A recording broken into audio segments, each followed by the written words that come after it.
Thanks for watching The Instant Reaction.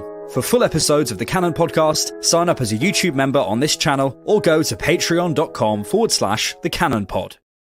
Samina mina, waka waka, was it 60 million down the drain and we win on field till again. Samina mina, waka waka, 60 million down the drain and we win on field till again. Welcome back to the Instant Reaction. How is everyone doing? Hope you're all well. I was waiting for Bhavs. I don't know where he is. He said 15 minutes, about 25 minutes ago. No clue. I think he's probably maybe looking at his field tilt stuff. So we'll find out. Welcome to this direction. I hope you guys are all doing very well.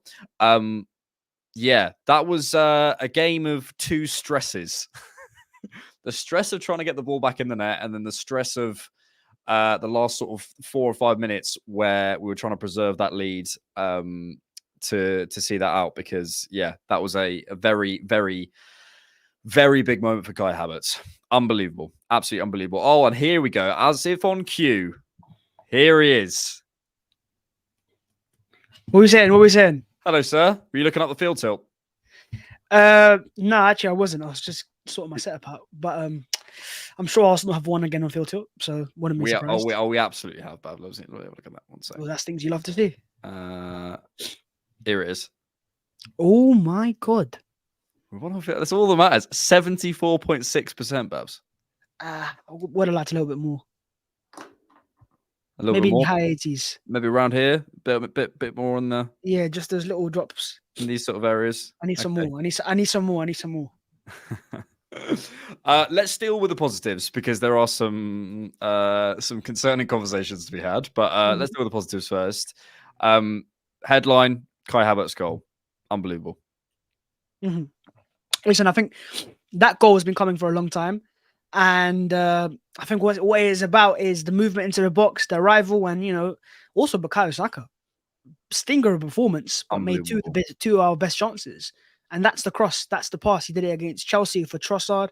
He's done it all those years ago. Was it for Aubameyang in the Europa League to get the winner against Olympiacos? Yep. Like he does that all the time. Was it Benfica or Olympiacos? He does it all the time. So I think that's the the difference maker we're looking for. That moment of magic that we don't really have at times. Saka is becoming that guy slowly but surely. I think he's now got 15 league goal and assists, which is fantastic for a player who's not been in the best of form. But for Havertz's goal, I think that's what he's about. Getting into those positions and getting him the ball in that area. Because how many times has Havertz had a chance like that this season? Yep. I could probably say once, twice. Yep. Not enough, basically. Yep. So that's a strength that he has, arriving into the box. We've not used it as much. And I think now it's a confidence thing. I said actually when he scored the goal for Germany this week, I said, look, just watch now. The goals are going to flow. Like, he's a player that once a goal goes in and he becomes more instinctive, he'll become more confident again. And, the arrival into the box, the finish was decent as well. And ultimately, Kai Havertz scores again. Here we go. Yeah, unbelievable. I think you're right about the sort of quality of the chances that he's had so far this season. I think that is probably his best chance so far this season, and he finished it off. He actually put it through the goalkeeper's legs, which was amazing. So yeah, I'm really pleased with that. Someone talking about an echo in the chat, but I think it's a gag, so I don't really know. Yeah, unbelievable moment for Kai Havertz. So good to see him celebrate with the fans afterwards. Mikel pushing him towards the away fans, giving it all this.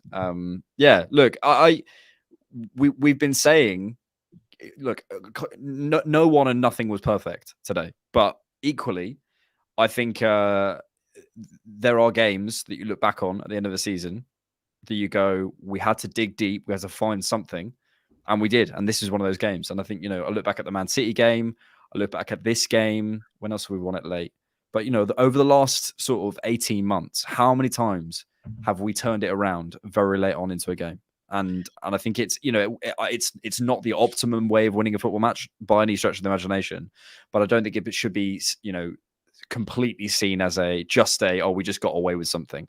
I think this is part of our DNA now, finding different ways to win. As stressful as it was, I think it's also to be commended. It wasn't stressful, it was boring. That's what it was. Stressful would mean as if it was stressful to me, mate.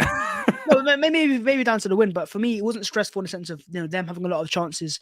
At times, they had a few opportunities we gave from mistakes, but it was more too much control. I'd call it comfort football. They were playing comfort passes. Each time they get the ball, it was like, what's the obvious pass to play? There was no incisive pass. There was no, okay, let me try to break the lines. And the moment we started to throw the ball into the box, we started to cause more chaos. And actually, moments after that, we scored the goal. So it's an example of what we can do. But also, I mean, Brentford had a lot of men back. A lot of men back. And I think I was hearing the commentator speak constantly, and she was saying, play faster, play faster. I think they would like to play faster. I'm not thinking they're playing slow on purpose. You know, it's very easy to say play faster, but I'm sure because of Brentford's, you know, the amount of players they have back there, it's not as easy as that is. But, you know, I think, look, eventually we go over the line. There, of course, are conversations about Arsenal not being as fluid in the final third, but I think it's because Mikel wants to control games as much as possible. And it might not be the best for fans, but there's a reason why we're top of the league. And we've barely broken a sweat. Yeah. Yeah, well, certainly in an attacking sense, yeah. I have to say, and I tweeted about this, I'll be honest, I'm not enjoying watching us at the minute. I'm really not. And I don't, you know, and maybe some people say, oh, you know, that's not fair or whatever. I'm just, in terms of just my personal enjoyment of the team, I have to say I'm not really enjoying it. I think, as you said, maybe comfort ball, maybe whatever it is. But I think for me, it's I kind of saw what we were trying to do, in the sense that I think we were dropping the 8s out a little bit more than normal. Normally have them sort of, if there's a low block, if there's sort of 2 banks of 4, we'll go almost in a crescent around them and try and break them down and move in and out that way. I felt Odegaard and Trossard both had slightly freer roles and were allowed to drop out a little bit more to sort of almost pull them out. But that was about the only thing that I felt had changed since the last time we were sat against another low block against Sheffield, or the game before against whoever it was. It feels like every single game it's just Groundhog Day. We're playing the same type of football. And we've spoken so many times, you know, is it shooting from the edge of the box? Is it, you know, here it was half space crossing, which we saw a bit against Burnley, I think it was. You know, is it, you know, trying balls over the top? Is it being better on the transition, which, by the way, we're pretty poor on the transition at the minute. I don't know what it is, but I think for me, a lot of it comes down to bravery. And maybe what you're saying about comfort ball, I think, is right. Like the bravery to just go, do you know what? I'm going to drive inside, or I'm going to take that shot on. And towards the end of the game, by about 80, 85 minutes, we start trying things. We start going those crosses. We start trying shots. You see Rice has a shot. Tomiyasu has a shot. But actually, the first goal the first goal that was disallowed, comes from Zinchenko trying something. He tries a ball in behind from the throw. That you have to take risks. Like, you know, like, what's that old FIFA quote? If you don't buy a ticket, you don't win the raffle. But it's if you don't, you will. If you don't shoot, you will not ever score. So simple as it is, that bravery balance has got to be shifted. Yeah, the comment that just come up right now from Paul James is spot on. That's what I was going to say. This is Mikel Arteta playing football so where he can control every aspect. I think when he came into Arsenal, what our players said at that time was that he would tell them things would happen before the game happened. Yeah. And now what's happening is our players, before they play a pass, are thinking of 5 different scenarios of, if I play that pass, will he give it away? Would I have to counter? They're always thinking about defense first. How can you control each area of the pitch? And we actually saw a graphic, I think this week, where it was kind of showing where Arsenal give away ball progression, and it's literally nowhere. Yeah. Nowhere. We're not giving the ball away. And it's not about we're just dominating the ball all the time, but it's about also every time we give the ball away, it's in a specific area. You know, and it's almost as if Mikel will give certain risks a chance and certain ones not. And it's frustrating to watch fans. I've not enjoyed watching Arsenal much this season either. But I think Mikel's going for efficiency. And listen, it is working. That's the honesty. It's working. Yeah. Because if we weren't top of the league right now, and, you know, how many games have Arsenal won where we've not deserved to win? Like, I'm talking not deserved to win. We still deserve to win most of the games. Even today, in terms of the chances we had. Jesus in the first half, Trossard as well. You know, it was an equal game, but we did edge it in terms of most of the things anyways, in terms of XG and all those metrics as well. So it's working in a sense. And I'm not saying there shouldn't be a change. Of course there is. But I think Mikel Arteta would argue like it's more sustainable. And that electric football from last year is better for us to watch, but it's more stressful for him to manage because he's going, hang on a minute, there's more chance to counter-attack. I think it's PTSD. Honestly, I think that's what it is. I do hear you, but I think it's not one or the other. I don't think it's not a binary. We either play exciting football or we play boring control football. Like it's just that kind of balance, the shift, the slight, the tilt, if you would say, the tilt into the expansion, into the creation. Would you not argue that in the league we've been very boring, but also because teams are playing very deep against us? And then the moment you enter the Champions League, where teams are a bit more expansive, you see this entertaining style of football. Does that not show that we can still play that football when we're given space? I don't think it's a capacity problem. That's my exact point. I think it's a choice. No, that's what I'm saying. That's why I think it's a Mikel Arteta tactic more than Arsenal just not playing well attacking. I think it's him literally choosing to say, I want to control every aspect of the game and rather be safe than sorry. To be clear, I'm not saying it's not a choice, and I'm not saying that we couldn't play another way. I'm saying from a trying to win the game perspective, I think we're running too close to the knuckle. It's really like, it's fine if you want to play that kind of football where you create very, very few chances, but then the ones that you do then create matter so much. And I think that at the minute, I'm not, if the balance was, 60% entertainment, 40% control last season, and we've gone to, 70% control, 30% entertainment this season, I just want it to go 10% back. So it's all it is, just that tiny little shift. I don't think it has to be, completely control the match. Don't try anything, hope for set pieces. I think we can try and be a little bit more. I think with that control, we can try and be a little bit more like, actually, we've got how many hundreds of millions of pounds worth of transition control behind us. Let's take a few more risks. It's not about entertainment. It's like it's that's not the aim. It becomes entertaining because it's risk taking. However, it is because we're trying something. It creates more goals. It creates more chances, whatever. And then the entertainment is almost like a byproduct of that. That's not what we're aiming for. But I think just that balance needs to go. I think what we're asking for then is almost perfect football. Because we're that good defensively now that we've got that aced. So if we can ace the attack as well, where's the weakness? We can attack her, we can score, we can defend. We've got everything there. And I think that's the next step is Mikel is trying to perfect. And I think as we progress into the season, where players get more used to playing in this style of football and taking more risks and calculated risks as well, it will pay off.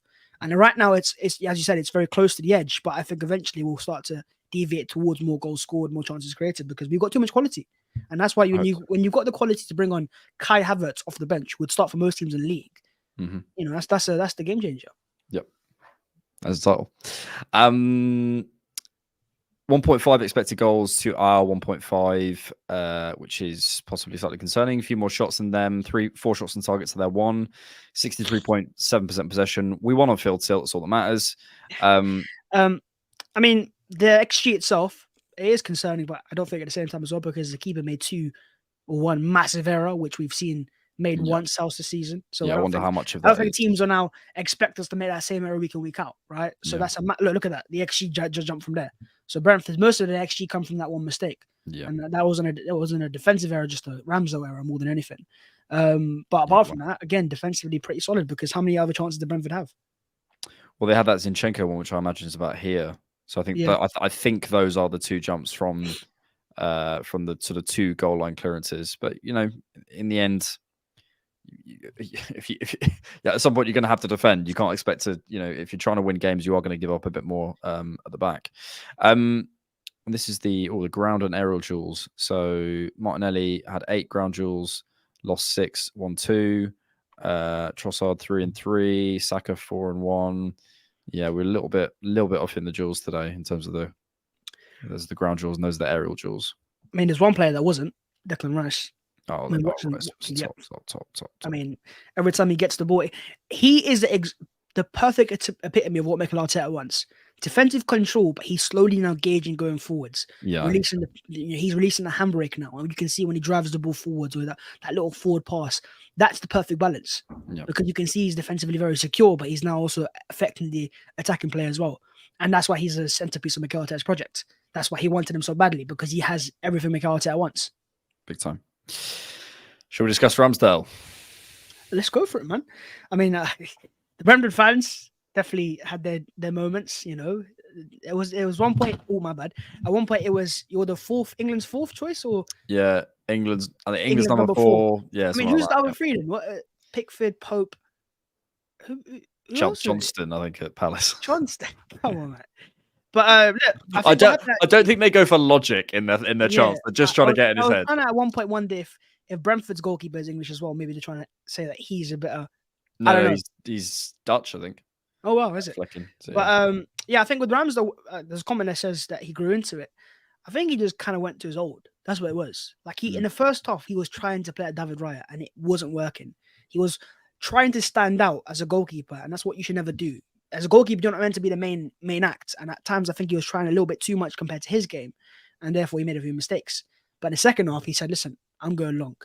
This is a game where this might be my, maybe one of his last appearances of this season in the league with how much Raya is going to start probably." Mm-hmm. So he's like, "Let me just get a win.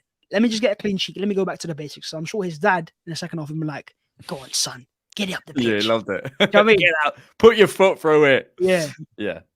No, I agree. I think maybe there was. I'd put it personally more down to nerves. I think we didn't see him in the first half. Yeah, obviously that was that big moment. There was also the moment with the throw, which was really bizarre. I think he just sort of panicked last minute. He just looked like someone. It's like like you ever been bowling and you're having a really bad day, and then you start getting in your head, and it gets worse. You start just chucking it in the gutter. It's narrative, isn't it? It's That's like, what it is. but it just gets in your head. You just start to like think. You overthink everything too much, and you start analyzing every single thing, and you can't actually focus on the task at hand. And it looks like to me that's what the situation is going through. Actually, second half I thought it was all right. I thought it had some nice. There's also some really nice long distribution to Jesus and Martinelli at times. But yeah, I think it's over for him at Arsenal. I'll be honest. I don't know. That doesn't mean he leaves in January. It doesn't necessarily mean he leaves next summer. I just think I can't see a way back from Arsenal. And there's nothing wrong with that. Not at all. I think as fans have to understand, there's nothing wrong with Ramsdale was a very important player for Arsenal, improved us from Leno. But the point is now we're at the stage where with Raya and goal, our stats have defensively improved. That's the fact. Yep. We've kept more clean sheets, less XG conceded. So it is working in a sense. Yep. Is it Alisson? I'm not quite sure, but I think fans are not going to get Alisson right now. You don't want Alisson today, though. Yeah, I mean, Alisson was a bit important, but there you go. That's the whole point. Do you know what I mean? It's at times where even the best goalkeepers make a lot of mistakes, and I think Raya needs a bit more credit in the bank, and Ramsdale has that. That's why fans, how many does Raya even have a chance? Because tonight the Arsenal fans made it very clear that our Ramsdale chance was being signed, even when he was making a mistake. Yeah, because they want him to, they want him to, because they feel like, right, and it makes total sense. If we do something special now, we win a title. It felt like he was meant to be a part of it. And it feels like it doesn't make sense to us. But I'm pretty right in saying I'm a bit young for this. But when was it George Graham when he took out Lukic, I'm not quite sure. Yeah. And brought in Seaman. And at that time, that was a uncomfortable decision as well. And it worked out. So if David Raya helps Arsenal win a title, at the end of the day, we're going to have a David Raya chant. But right now, because Ramsdale is also the English thing as well. It makes sense, A lot of us are English fans. And so when you see an England player for Arsenal and, he's a character as well, he's always connected to the fans, it feels bad. I feel bad for him. I do. Because it feels bad to the fact that he got us in the Champions League and he's not probably going to play there all season. So all Mikel needs to do now is kind of just make it clear. Like, don't give people hope, because that's what he gave Arsenal fans at the start of the season when he's like, maybe I will change goalkeepers here and there. And he hasn't. That's the point. And I'm not sure Mikel said that. I think he said something like, they're gonna have fight it out for the position, essentially, along those lines. So that's not the case. We have two top players at every position and they compete with each other. It was a cop-out. That's what it was. That's the reality. And I'm not saying it's in a bad way. I get it, because he didn't want to. If he comes out and says, I've signed David Raya, he's my number one, Ramsdale just goes, okay, I'm going now. There's no chance of me playing. So he's obviously going to give Ramsdale always that chance of, if you do perform well, you're going to get into the team. But end of the day, we know there's a number one now, and he's David Raya.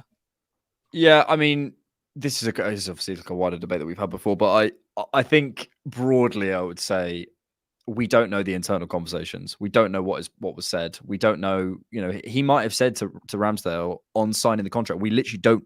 I'm not saying it happened. I'm saying we don't know, so we can't say either way. He might have said to Ramsdale, I'm going to sign a new goalkeeper this summer, by the way, and you're going to have to fight it out for the number one position. And he might have signed the contract anyway, or he might have not told him, or whatever. The problem is we don't know. In the end, all that matters is what happens on the pitch. And I don't think Ramsdale is the goalkeeper that Arteta wants. So yeah, I just think I think it's as simple as that now. And I think, just that look on his face when Ramsdale kicked it long. When Ramsdale made the mistake a couple of times. Apparently he was shouting at him. I think Kaya Kanak tweeted something about, because we couldn't see it on the footage. I think he asked Ramsdale to kick it long and he went short again, and he apparently put his hands up in the air.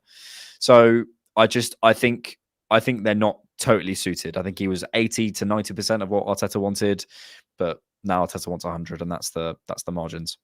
Zahid Sikiwi says, says, talk about Havertz, you cowards. Might have to rewind, bro, because we did talk about Havertz. We did talk about Havertz. I mean, there's not loads more to say other than his goal. He did was could he have come on earlier? I'm not quite sure. Again, it was one of those games where was he going to come on? And it eventually was that Trossard got out wide and then you got him on that side. But it made sense because we were trying that cross time and time again to that far post. And when he came on, he was always going to make that run. And we've seen all those, I think, was it screenshots this season of Havertz getting into the right positions and him just being free. And that was an example of that. And it actually worked out. And look, Havertz will be judged of goals. That's what fans have to admit, because he's not really a all-round box-to-box and he'll put tackles in, but he's not that. That's not his profile. He's a goal scorer, and the more goals he'll score now, and important goals as well, because that's a 90th minute winner. Fans will remember that now. If we do win something this year, that's an iconic moment. And I think that's what Havertz is about this season. This year for me will be about those little moments there, maybe off the bench, maybe not as a starter, but in terms of impact off the bench, talking about a player who can get into the box, maybe poach a little goal. I think there's very few players in the league that you could have better off the bench than Kai Havertz. Yeah, I wonder whether Arteta will give him one of those do you remember those golden moment things? Talk about Shakira, you cowards. Talk about Shakira. Talk about Cedric, you cowards. Talk about Chelsea, you cowards. What do you mean by that? You've seen those? Have you seen those like golden moment things that Arteta does? Golden moments of what? I think he. Oh, okay, yeah. I know they showed us around the. Yeah, I bet Havertz gets one of those from Arteta. I think we said before, he needed a really big moment to almost. I think William Saliba, for example, I'll compare him, has this capacity to.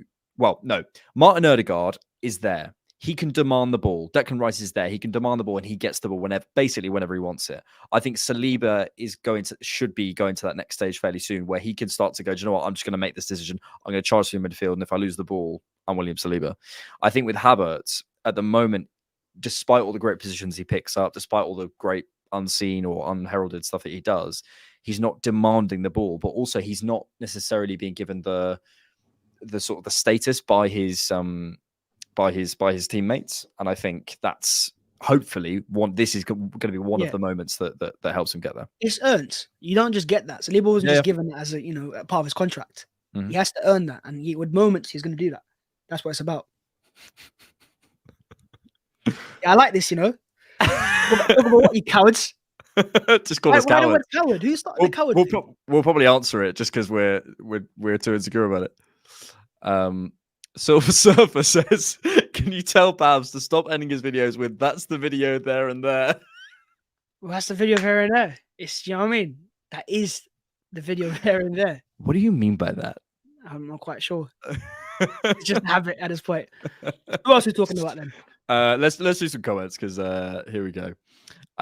ST, these guys are always glazing Arteta. He's a decent manager, but isn't above criticism. Criticised him for about 5 minutes at the beginning of this. Is like the. He means in terms of the moments. In terms of the moment. Yes, so the golden moments. Exactly. I don't think it is one, but I bet he gets one for it, just because Arteta's trying to sort of build up his profile. Waleed Javid says, watch Kai Havertz post-match interview. The guy sounds very intelligent, self-aware. Yeah, he did. He actually he was very calm. He was very like, yeah, just that's his character.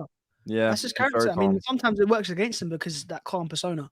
They think he's like Mesut Ozil at times, but that is very useful, and it will be very useful when we get into the latter parts of the season and we're coming off, maybe him off the bench or starting, and it's getting a bit hectic, maybe at Anfield, and he kind of just calms it down for a second, arrives into the box and heads it in, and the Arsenal fans chant, Kai Havertz scores again. Can we just talk about the fact, by the way, Chelsea are 10th. Chelsea are 10th. And Havertz just scored to take Arsenal top of the league. Do you know how good that feels? Can we have a look at the table? Come on. Their fans all season have been talking about, every time Havertz makes a bad pass, they've mentioned it straight away. All their big Twitter accounts. And, the moment he comes on and scores a goal, I think they've all gone quiet now. I think someone said that Enzo Fernandez has like a 13% win rate since he started. A 13%. More than you believe. Oh, that is a nice table, isn't it? So beautiful. I think, Alex, let's look about Arsenal's next few fixtures. I was about to do that. It's like we podcast together. Oh, there is an echo because you haven't got me on headphones, have you? Yeah, maybe a little bit, but my headphones are out of charge. So we're playing Law next. That's November over done with. Wolves win, Luton, win. Villa, win. PSV, win.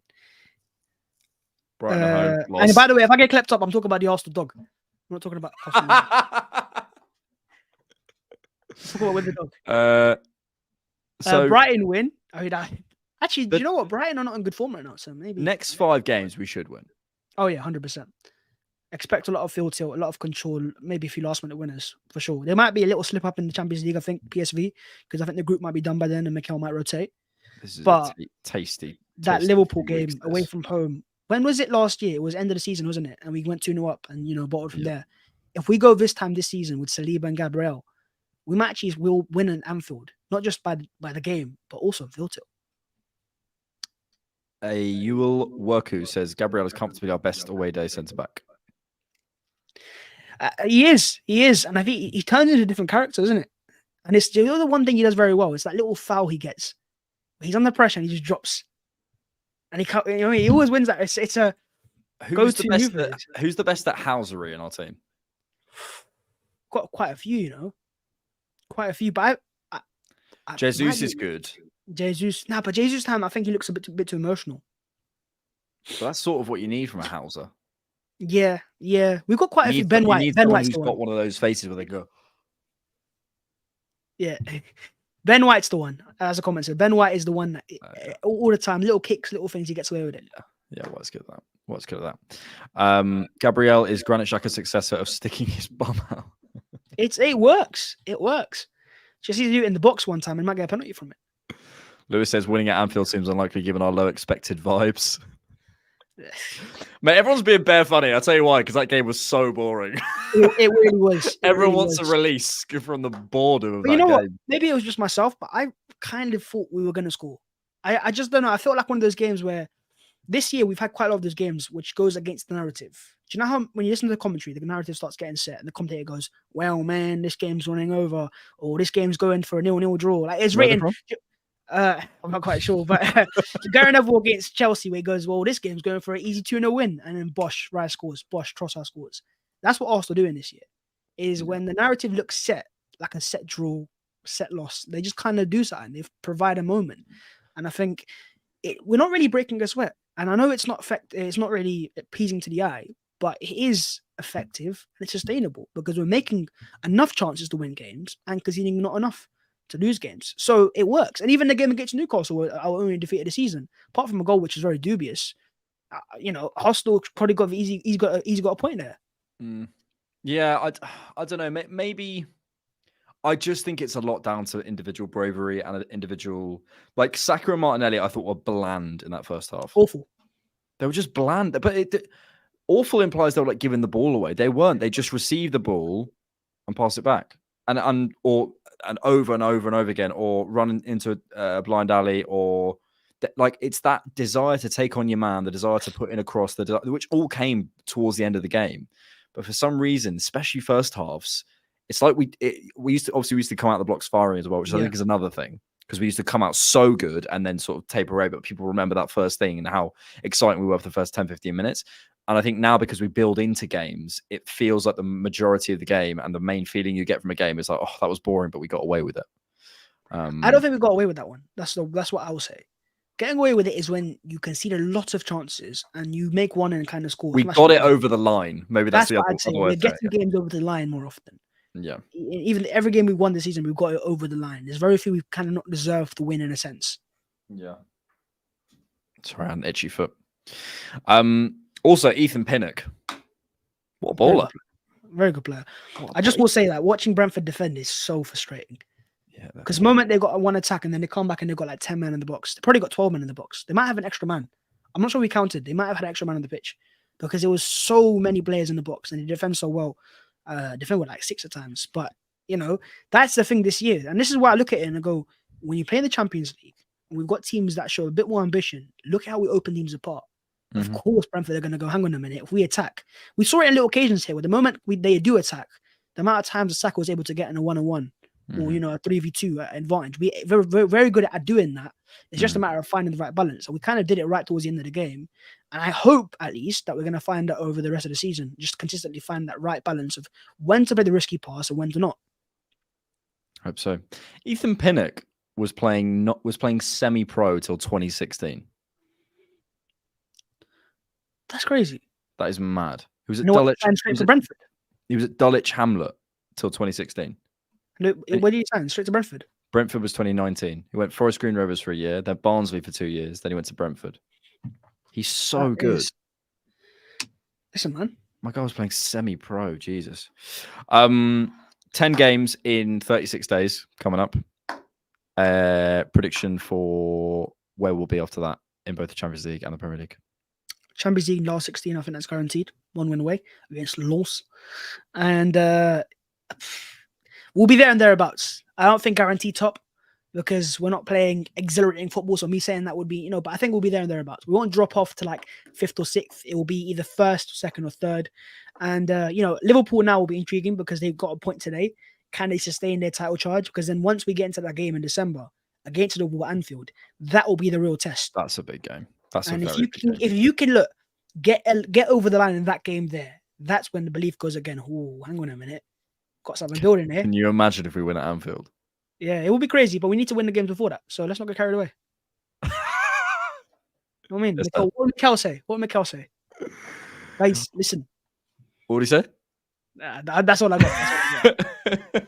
I will say, by the way, this is Alex's. Is this your StreamYard? Yeah, why? No, because we obviously logged another day. He's got a lot of very random clips, on his personal one. There's one of Pep saying, "Do you like balls?" Something like that. Oh, we were playing around with them. Yeah, we were playing around with them. Not with the balls. You won't play with the balls. Okay. No, we won't play with the balls. I can play my touch balls one if you want. I don't think we need to see that. Just play it out. I think it's on the other.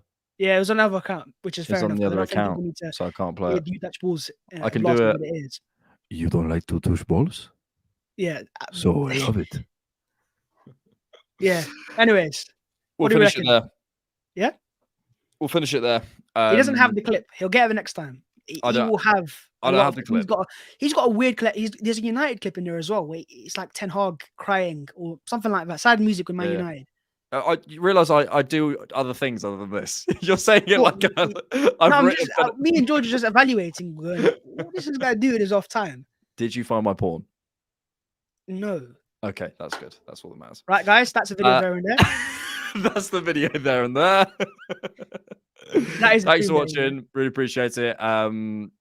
Subscribe, listen to the Cannon podcast. Hey, Bhavs, what were you actually doing for 20 minutes? What was I doing? I was tweeting, then I was setting my camera up. Alex, your facial hair is looking... Thanks, man. What a lovely thing to say to someone. Right. Let's do it. Pleasure as always. Peace.